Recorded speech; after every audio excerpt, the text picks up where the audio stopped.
नमस्कार, स्वागत है आप सभी का इटर्नल क्लासेस पर। मेरा नाम है अंकित पांडे।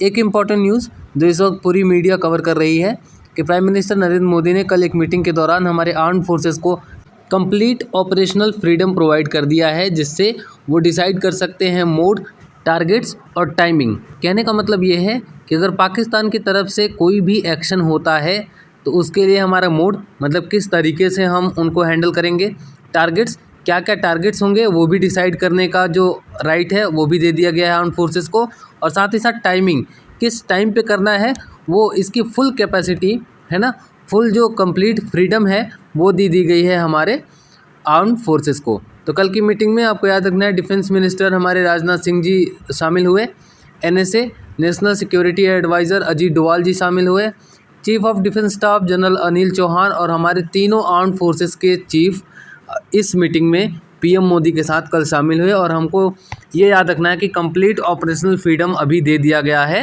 मीटिंग के दौरान हमारे पीएम मोदी जी ने लोगों को आश्वस्त किया कि it is our national resolve to deal a crushing blow to terrorism. ठीक है, तो आतंकवाद से लड़ना ये हमारा संकल्प है, ये हमारा राष्ट्रीय संकल्प है और इसको हम पूरा करेंगे।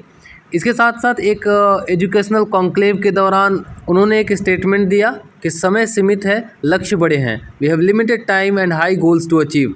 हालांकि बाद में उन्होंने ये कहा कि ये जो भी बातें मैंने जो भी स्टेटमेंट दिया है उसका प्रेजेंट कॉन्टेक्स्ट से कोई रिलेशन नहीं है, उसका प्रेजेंट सिचुएशन से कोई संबंध नहीं है। ठीक है, तो ये आपको याद रखना है कि ये एक छोटा सा हिंट या ऐसा कह सकते हैं कि जो डिसीज़न है वो लगभग बन चुका है। अब क्या होता है क्या नहीं वो आगे देखा जाएगा, पर फ़िलहाल के लिए ये आपको याद रखना है कि पाकिस्तान पूरी तरीके से डर में है, सदमे में है। अभी उनको मतलब उनके कुछ समझ में नहीं आ रहा है कि क्या करना है। बयानबाजियाँ लगातार चल रही हैं उनकी तरफ से भी। अभी कल आपने एक न्यूज़ सुनी होगी जब शाहिद अफरीदी ने पोस्ट किया है ना, शिखर धवन ने उसका करारा जवाब दिया। अब बात करते हैं इनके एक मिनिस्टर हैं जिनका नाम है अतुल्ला तरार। ये फेडरल मिनिस्टर फॉर इंफॉर्मेशन है पाकिस्तान के, और इनका कहना है कि भाई उन जो भी इंडिया ब्लेम कर रहा है वो बेसलेस हैं, है ना, वो मनगढ़ंत कहानियां हैं और इस कहानियों के पीछे और इन मनगढ़ंत आरोपों के साथ इंडिया प्रिपेयर कर रहा है कि हम पे कोई अटैक करे। ठीक है, तो ये इनका कहना है। अब खैर इंडिया क्या कर रहा है वो इंडिया जानता है। ठीक है, इनका जो कहना है ये इनकी घबराहट, इनका डर और इनका जो शक है कि कब अब हमला हो जाए कोई आइडिया नहीं है इनको, है ना, कुछ अता पता नहीं है। ये केवल अपने आसपास की चीज़ों को देख के बोल रहे हैं कि कभी भी हो जाए। फ़िलहाल याद रखिएगा कि इंडिया कोई भी कदम नहीं उठा रहा है, इनकी तरफ से लगातार सीज़ फायर वायलेशन हो रहा है। ठीक, तो एक तरफ से कहते हैं कि इंडिया तैयारी कर रहा है, इंडिया तैयारी कर रहा है, दूसरी तरफ से इन्हीं की सेना एलओसी के आसपास जो सीज़ फायर वायलेशन कर रही है। सबको पता है युद्ध कौन चाहता है। इस तरह के कायरतापूर्ण हरकतें पाकिस्तान ये पहली बार नहीं है ना। आपने कई सारे एग्जांपल्स देखे हैं, 26/11 हो गया, उरी हो गया, पुलवामा हो गया और अब ये पहलगाम का अटैक।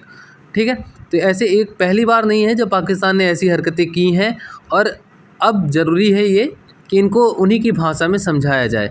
और जब ये बारी आई है कि अब उनको उनकी भाषा में समझाया जाना है, अब ये डर रहे हैं और ये अपने डर में कुछ भी बोल रहे हैं। क्या बोल रहे हैं इनको खुद समझ में नहीं आ रहा है। अगर इंडिया ने हमला किया तो हम न्यूक्लियर अटैक करेंगे, न्यूक्लियर वेपन्स हैं हमारे पास, पानी नहीं आया तो खून बहेगा, ऐसे ऐसे बयानबाजियाँ इनके पास लगातार चलती आ रही हैं, है ना। अभी कल शाहिद अफरीदी ने कह दिया कि इंडिया ने अपने लोगों को खुद मारा है ना, इंडियन आर्मी को निकम्मा कह दिया। तो इनके पास कुछ बचा नहीं है। इनके कई यूट्यूब चैनल्स बैन कर दिए गए, फ़ैन कोड में जो पीएसएल का जो लाइव टेलीकास्ट होता था उसको भी बंद कर दिया गया, है ना। तो इंडिया में पीएसएल नहीं चल रहा, कितनी करोड़ों की कमाई होती थी इनकी पीएसएल से, वो भी बंद कर दिया गया।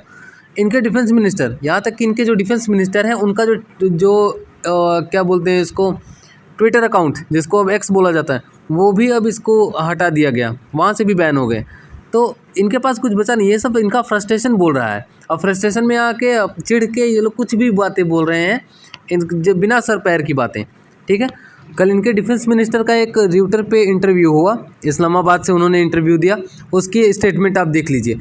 We have reinforced our forces because it is something which is imminent now, so in that situation some strategic decisions have to be taken, so those decisions have been taken, है ना।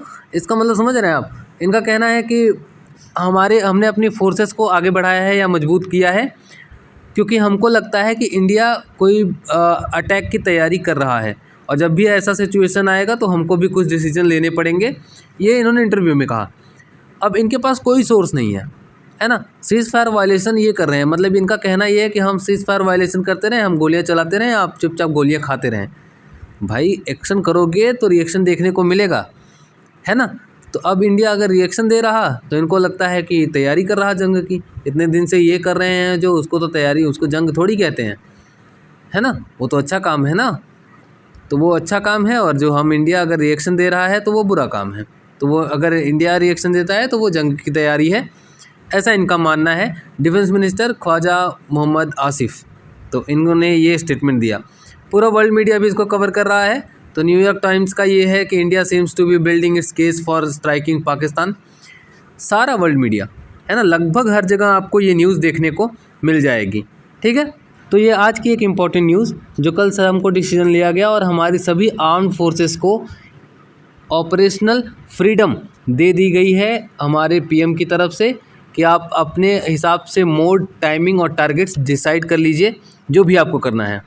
आगे अगर कोई अपडेट आती है तो उसके साथ फिर से मैं आपको मिलूँगा। तब तक पढ़ते रहिए। नमस्कार।